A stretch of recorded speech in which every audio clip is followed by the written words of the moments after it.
Good morning, everyone. We're going to start today with two hymns. If you picked up a hymnal on the way, you can look it up, but the words will be up here. First is Gather the Spirit, number 347.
The next hymn is number 108, My Life Flows On in Endless Song.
Well, good morning.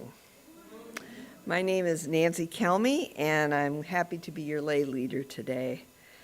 This song makes me think of my first real big protest yesterday. Yay! I know Rita's been to all of them, but it was a little bit scary to go out and stand and never know what crazy people are out there, but it was so uplifting to be surrounded by other people, and it made me happy. Welcome to our friends, our members, and guests in the sanctuary, and to those who are home joining us via Zoom. This service will be broadcast live, and images of the congregation may be shared on Facebook and YouTube. So if you don't wish to be seen on social media, you can take a seat at one of the tables at the back of the sanctuary. And also, please refrain from talking while we're live, as the house microphones may pick you up and broadcast your conversation to the wider community. And finally, please switch your cell phones to silent, so if you get notifications, it doesn't interrupt the service. Our building is here on Shaver Road in Portage, Michigan, on the ancestral lands of the Peoria and Potawatomi people. We pay our respects to the elders, past, present, and emerging. It's a little brick church with the rainbow flag and the Black Lives Matter banner out front, because we believe that love is love, and it is our responsibility to dismantle white supremacy and build the beloved community that benefits all of us. Our church is served most Sundays by our minister, Reverend G. Ludwig McCartney. We are a community on diverse spiritual journeys, and on other Sundays, we enjoy hearing differing points of view from guest ministers, lay leaders, or a guest speaker. Today, our religious exploration director, Miriam Epskamp, and guest speaker, Mary Jo Ebert, will be speaking, and I'll introduce Mary Jo later. I'd like to extend a special welcome to our visitors today. We're happy you're here. We invite and encourage you to ask any questions and look through the literature about our UU faith, which is displayed in the entrance as well as over in the community room. If you're joining us online for the first time, we're excited that you tuned in. To learn more about our church, including our programs for children and youth and other opportunities to connect with us during the week, please visit our website at www.uucommunitychurch.org. And happy Father's Day to all the fathers out there and out in Zoom land. Special thanks to everyone who's helping to make this morning's service possible. Our musician, Judy. Thank you, Judy, for standing in. Coffee hosts, greeters, and the tech team, and you. I have some announcements this morning.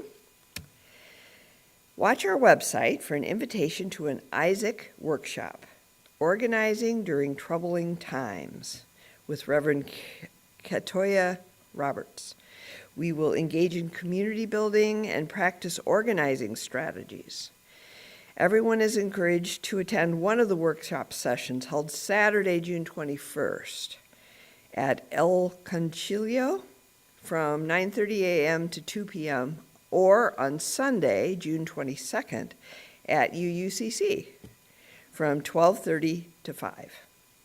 Our third Saturday breakfast group will meet for good food and great conversation on Saturday, June 21st at 9 a.m. at the Rooster's Call up Shaver Road. All are welcome to join.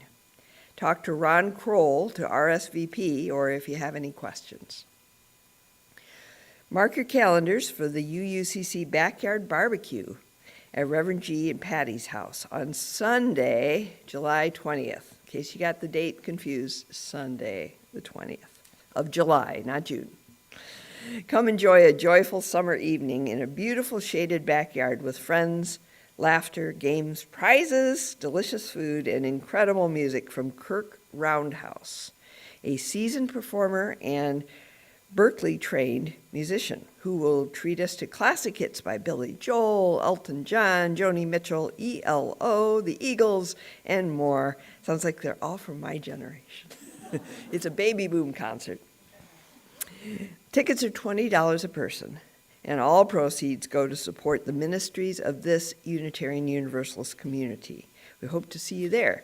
Visit our website to RSVP. Now I'd like to introduce our special speaker today. Miriam, you're special too, but Mary Jo traveled to come see us. Mary Jo Ebert is a longtime social justice activist and community service organizer. A member of Birmingham Unitarian Church since 2001, she has co-led the growth and development of its social justice program, and at present is vice president of its board. She joined the board of the Michigan UU Social Justice Network, which that acronym is pronounced Moose Gin. Think of a moose drinking gin. Okay, in 2019, and after serving as chair for 3 years, was appointed its director. In her professional career, Mary Jo has worked as a program manager and consultant in the private, government, and nonprofit sectors. She is a member of a large family and a mentor for 2 12-year-old boys. She believes that UUism has much to offer to those seeking community, justice, and exploration of life's questions, and can be a catalyst not only to navigate these challenging times, but also to thrive. Message. I'm going to read a reading that Mary Jo suggested. I've got the right order. I'm going to light the chalice. Thank you.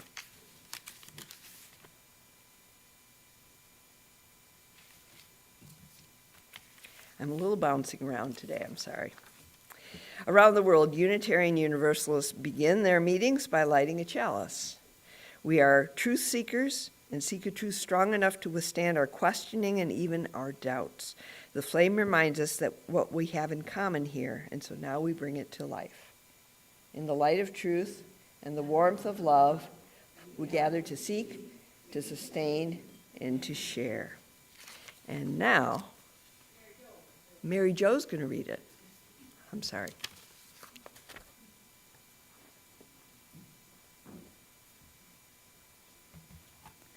Good morning, everyone. Our first reading this morning was written by Craig Rowland, and it's titled, I Breathe. I breathe in the warmth of this light, its glow filling the spaces where fear and doubt reside. I breathe out the tension I carry. I release what no longer serves me. I breathe in the strength of our community, a sanctuary of diverse voices and shared purpose. I breathe out the urge to go it alone. I embrace the power of togetherness.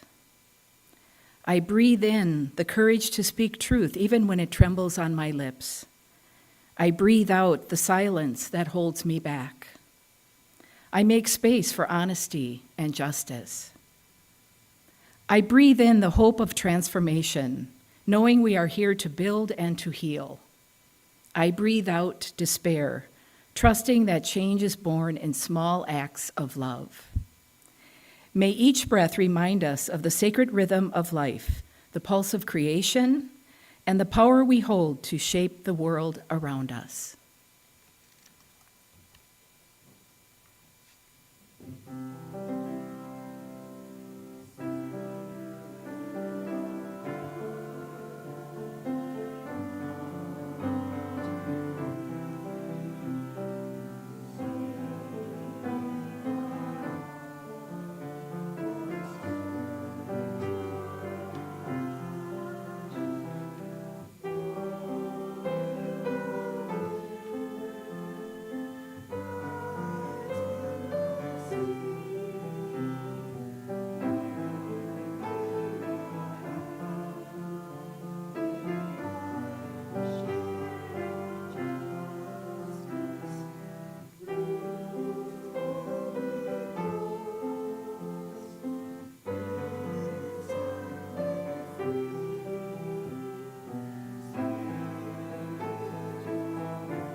Good morning. I am Miriam Epskamp, the Director of Religious Education for this congregation. But today I am taking off that hat and coming to you as the President of the Board of the Michigan Unitarian Universalist Social Justice Network. I am so excited that Moose Gin has been chosen as our Generosity Sunday recipient for June. Thank you, UUCC family, for your support. Now, it probably won't be a surprise to any of you when I share that when it comes to participating in a spiritual community, I have always been more of a Martha than a Mary. I'm referring, of course, to the story in the Gospel of Luke when Jesus expresses a clear preference to Mary, who sits by his feet listening and learning, over her sister Martha, whose labor is clearly making it possible for them to do what they're doing. Now, don't get me wrong. I deeply value learning and reflection. But for me, the ultimate purpose of spiritual growth is to ground us so we can take meaningful action. Action that confronts and transforms systems of oppression and builds a beloved community where all people can thrive. This is what motivates me. This is what feeds my soul.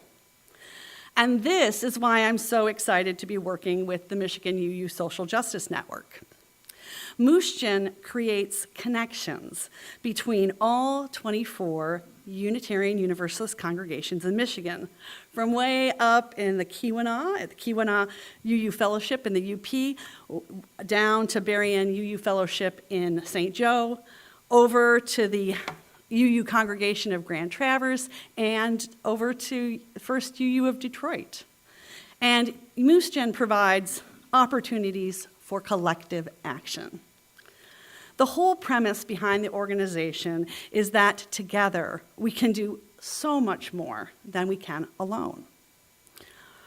This means that Moose Gin sends out a call. So this means when Moose Gin sends out a call to action for us to contact our elected officials about an issue, or write letters to voters, or come to a lobby day in Lansing, the 2 or 3 people here at UUCC who are able to participate are then joined by UUs from Escanaba and Farmington, Mount Pleasant, Grand Rapids, Lansing, and Muskegon, all doing the same and amplifying our impact.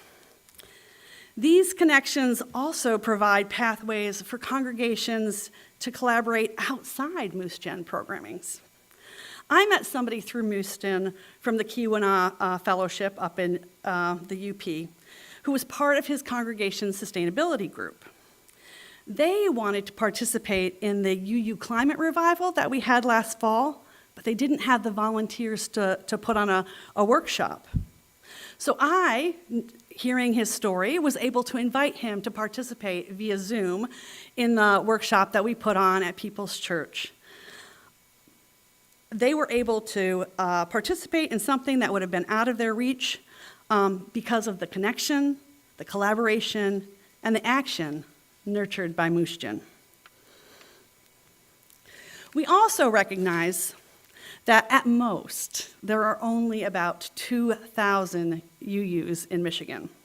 So partnering with non-UU organizations that share our values and our goals helps us accomplish even more. As Moose Gin works to build partnerships, we embrace a philosophy of collective liberation that centers the voices, experiences, and leadership of marginalized communities. For who knows better what needs to be done to dismantle systems of oppression than the people who are affected by it firsthand? This has led Moose Gin to collaborate with Jews for a Secular Society on reproductive rights, with Michigan Liberation on criminal justice reform, and the Native Justice Coalition to help Indigenous Michiganders in need. We have been part of coalitions that helped pass legislation to end child marriage in Michigan. We have expanded voting rights in the state constitution and ended political gerrymandering. Our hands have been moving to give life the shape of justice. I know that I don't need to tell you how desperately important Moose Jawn's mission of mobilizing UUs across the state and partnering with like-minded organizations is at this very difficult time and challenging time. If we are to weather the coming storms, whether it is a climate upheaval or constitutional crisis or the next deadly pandemic or who knows what, we need to build community resilience. We need to foster communication, connection, and relationships so we have the resources to protect our democracy and protect the most vulnerable among us. And to know we are not alone. I'm reminded of the words of the Susan Frederick Gray, the 9th president of the Unitarian Universalist Association.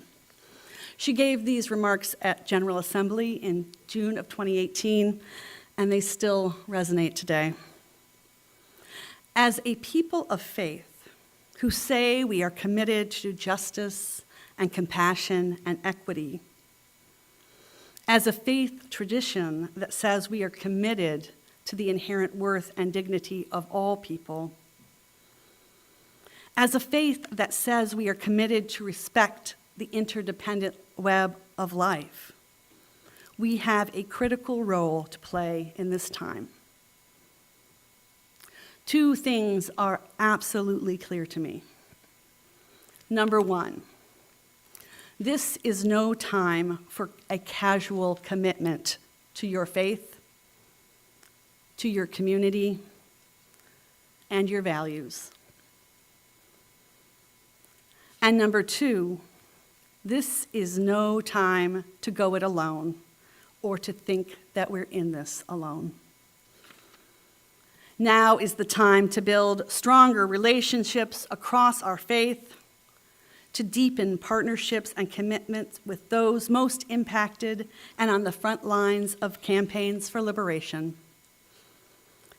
This is no time for a casual faith.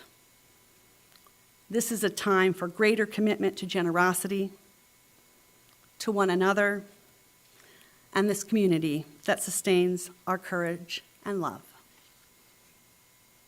May it be so.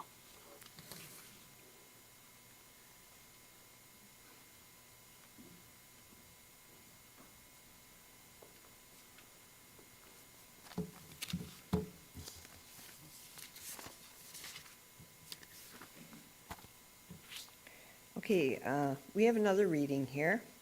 I believe this was chosen by Mary Jo. We were made for these times. I'm going to read excerpts. It's by Clarissa Pinkola Estes.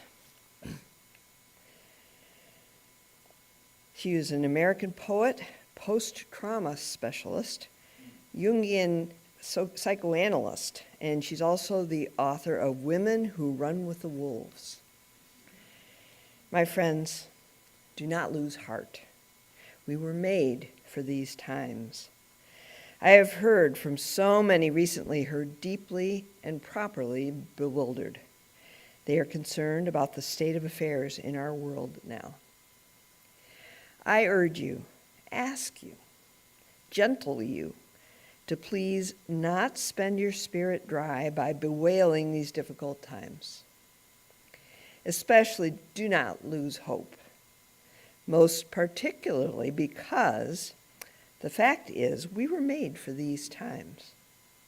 Yes, for years we have been learning, practicing, been in training for, and just waiting to meet on this exact plane of engagement.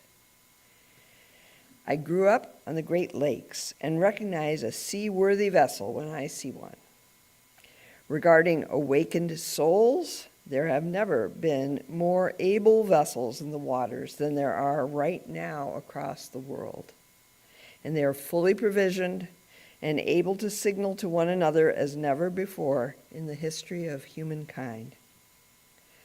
Look out over the prow. There are millions of boats of righteous souls on the waters with you. Even though your veneers may shiver from every wave in this stormy royal, I assure you that the long timbers comprising your prow and rudder come from a greater forest. That long-grained lumber is known to withstand storms, to hold together, to hold its own, and to advance regardless. What is needed for dramatic change is an accumulation of acts, adding to, adding more, and continuing.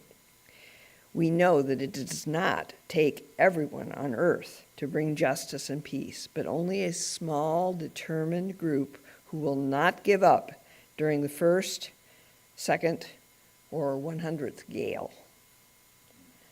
Struggling souls catch light from other souls who are fully lit and willing to show it.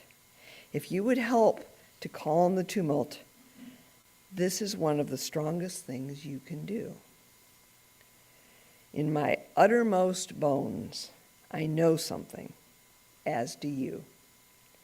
It is that there can be no despair when you remember why you came to earth, who you are, who you serve, and who sent you here. The good words we say and the good deeds we do are not ours. They are the words and deeds of the one who brought us here. In that spirit, I hope you will write this on your wall. When a great ship is in harbor and moored, it is safe. There can be no doubt. But that is not what great ships were built for.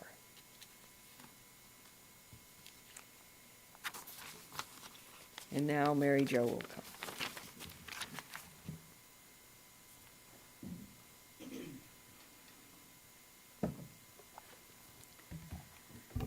Thank you so much to Miriam and to all of you for inviting me here today.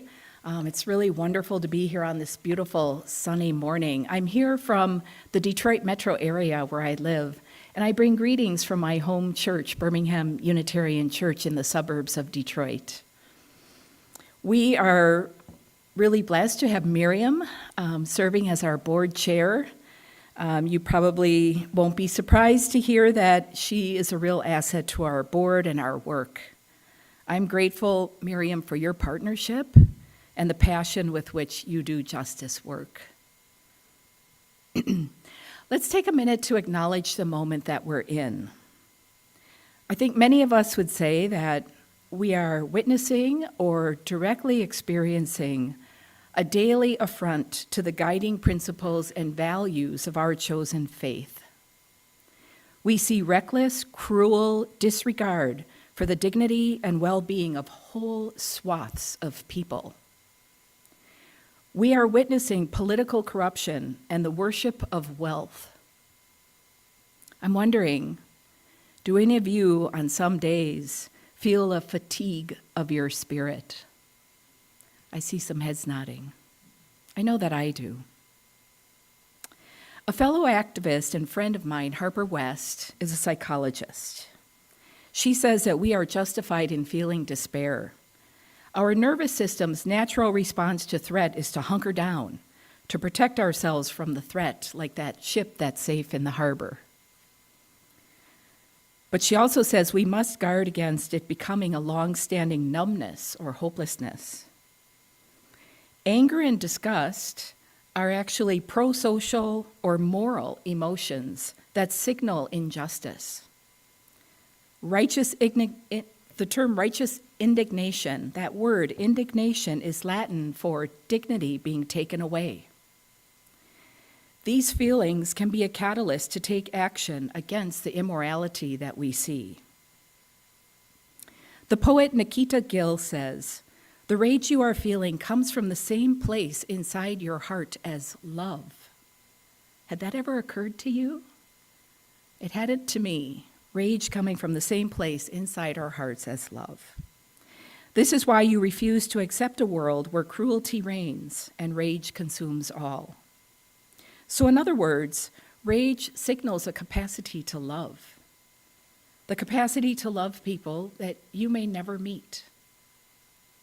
Someone else on the interdependent web of life. I picture this vast web that we speak of. Someone far away being injured, being targeted, being discriminated against. We can't necessarily see them, but that action is vibrating through that web. And consciously or unconsciously, we are feeling that. I find that interdependent web of life as such a helpful metaphor or analogy for what I'm feeling some of the time, and an explanation for how it's possible that we can care about people that we will never meet. So we're always figuring out what to do next. Each of us has something different to offer, and there are many things that need to be done, large and small.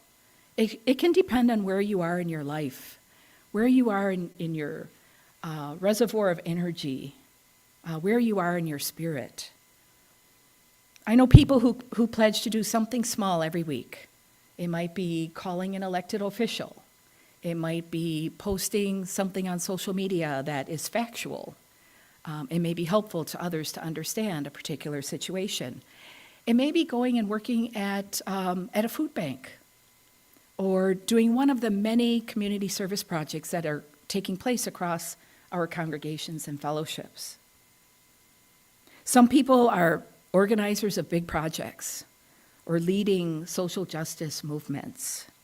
Some people are making financial contributions. It does take money to do a lot of this work. We need people who can be an encouragement to others, to share stories that help others learn from our past, learn from some of the projects we've done before. Each of us can engage in everyday conversations. That may be the thing you are best at, where we can speak our values. My values call me to do such and such, or to think such and such. You know, we're not very good at proselytizing, so to speak. Never underestimate the power of saying, my values call me to do or think. The good news is that we don't have to do this alone. Miriam made a good case for that earlier. And that brings us to that moose drinking gin, the Michigan UU Social Justice Network. First, a little history.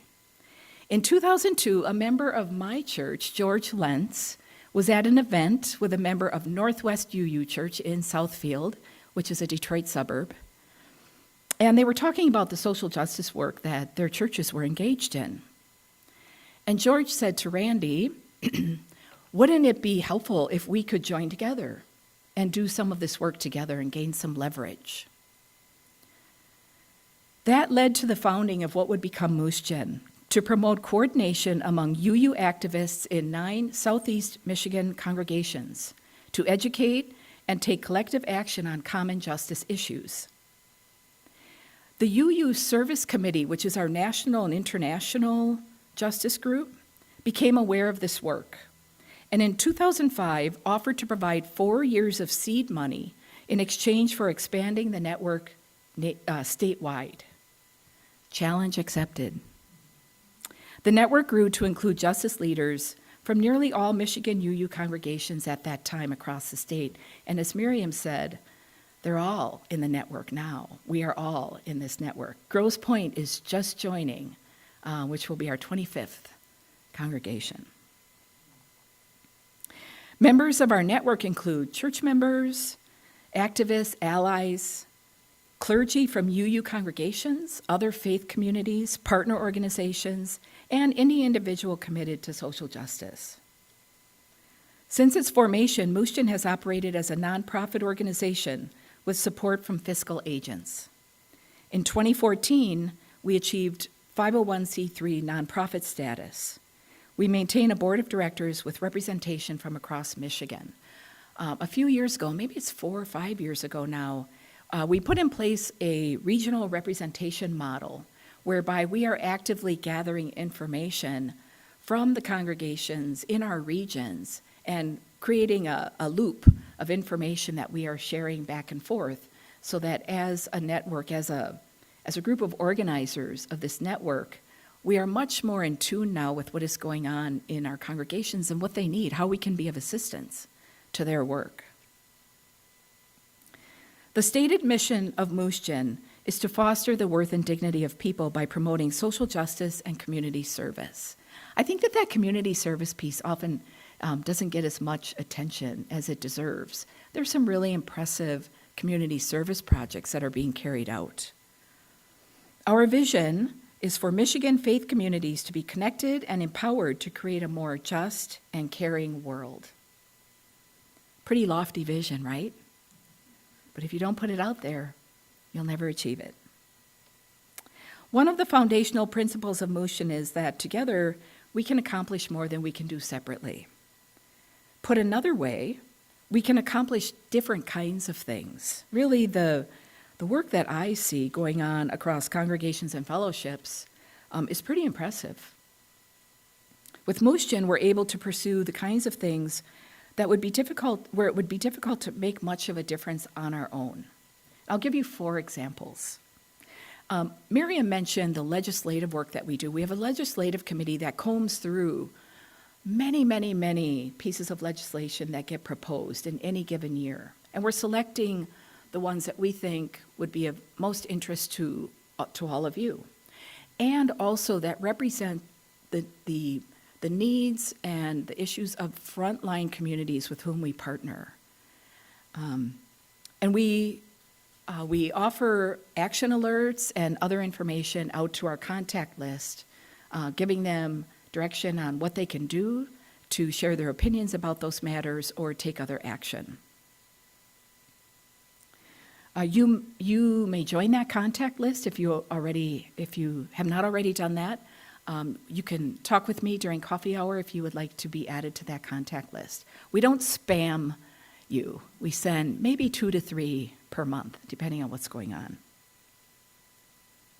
In another example, in partnership with a nonprofit organization, Michigan Voices, which is run by members of our communities that really are on the front lines of what is happening to people in our communities.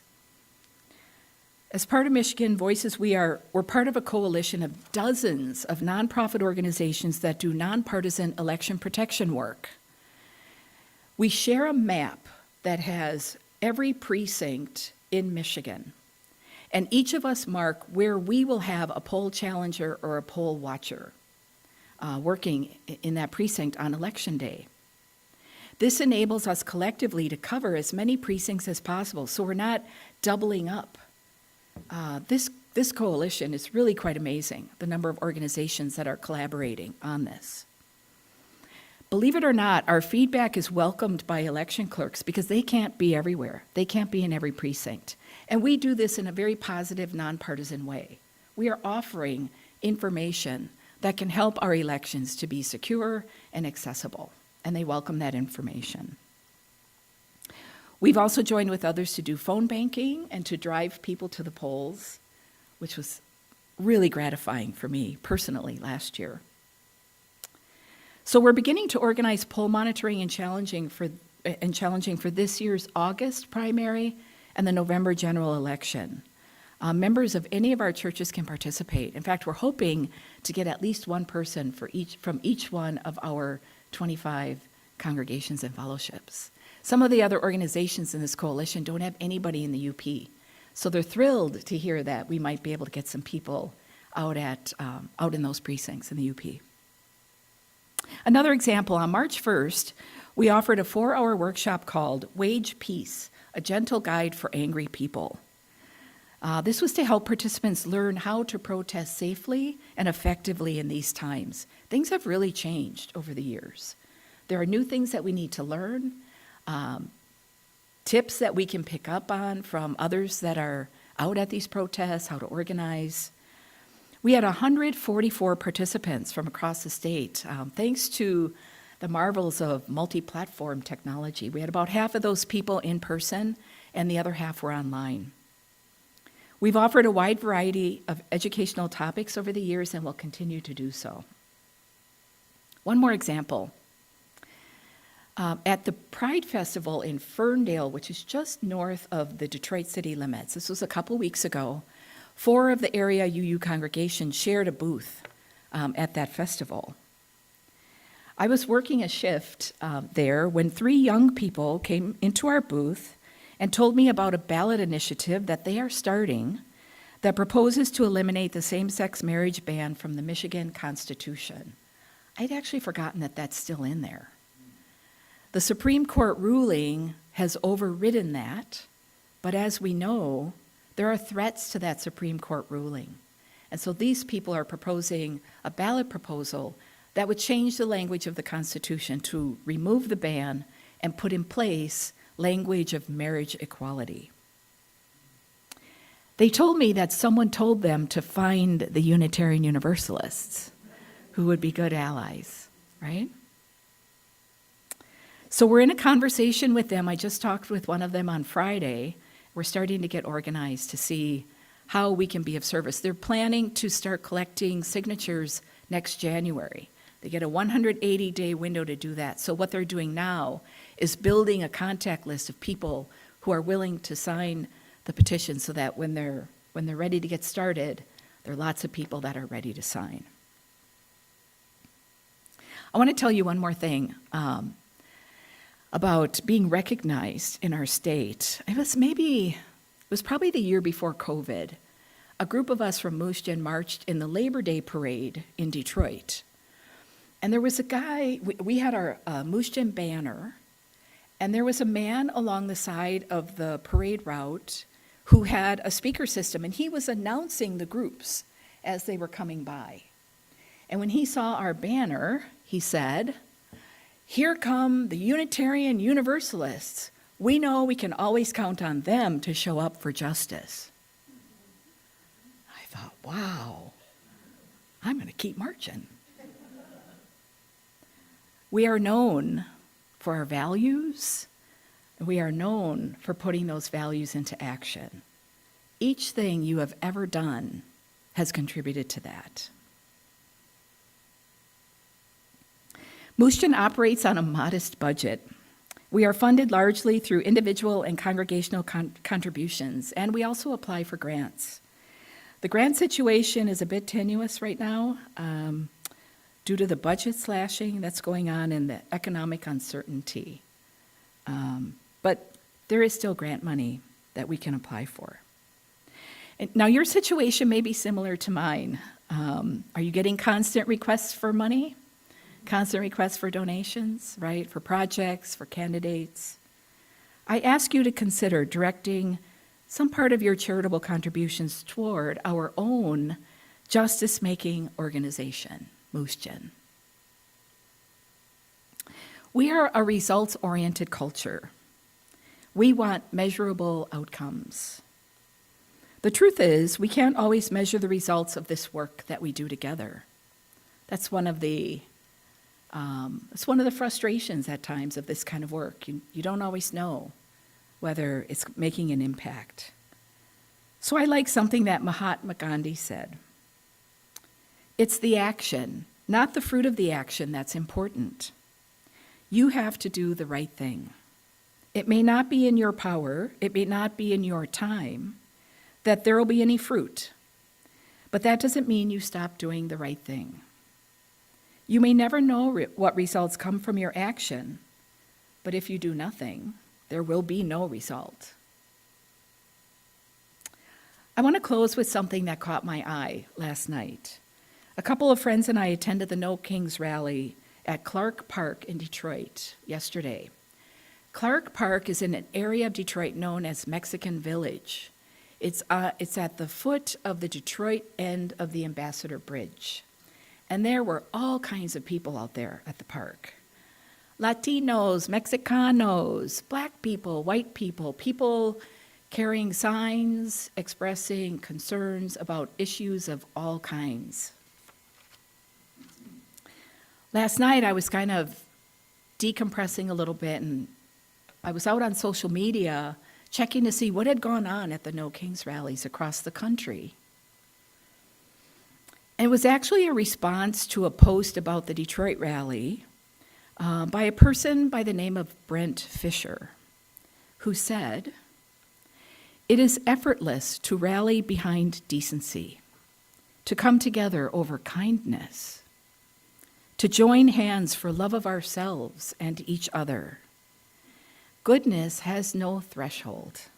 We shall overcome together." And you know what? Brent is right. Together, we can do great things. Thank you.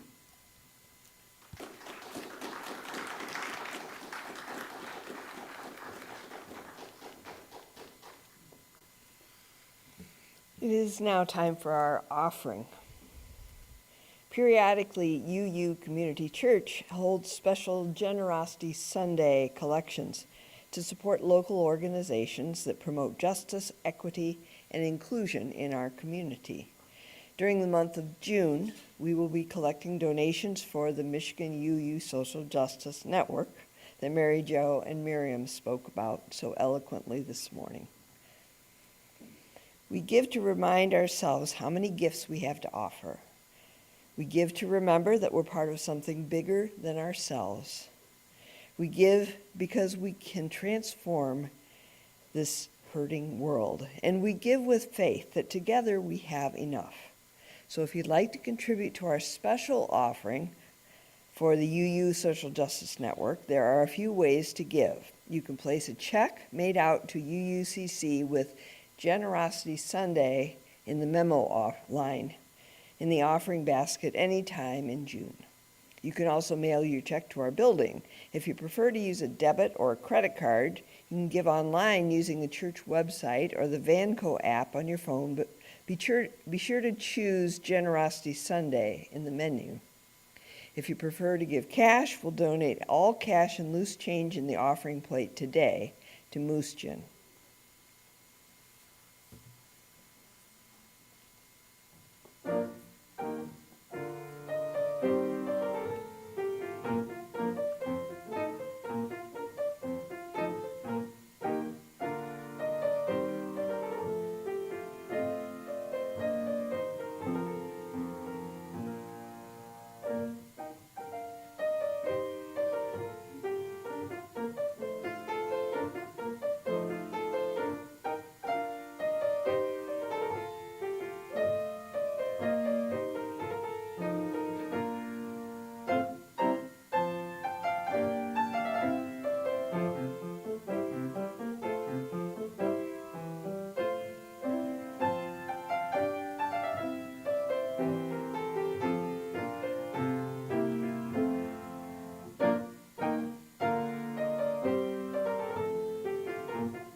Thank you, Judy. As we extinguish the chalice, let us remember to keep the flame awake and alive in our souls, and let the light of the chalice bind us together, showing us the way. We extinguish this flame, but not the light of truth, the warmth of community, or the fire of commitment. These we gather in our hearts until we are together again. Our closing words are from the earlier reading from Clarissa Pinkola Estes. Ours is not the task of fixing the entire world all at once, but stretching out to mend the part of the world that is within our reach. Any small, calm thing that one soul can do to help another soul, to assist in some portion of this poor, suffering world, will help immensely. It is not given to us to know which acts or by whom will cause the critical mass to tip toward the enduring good.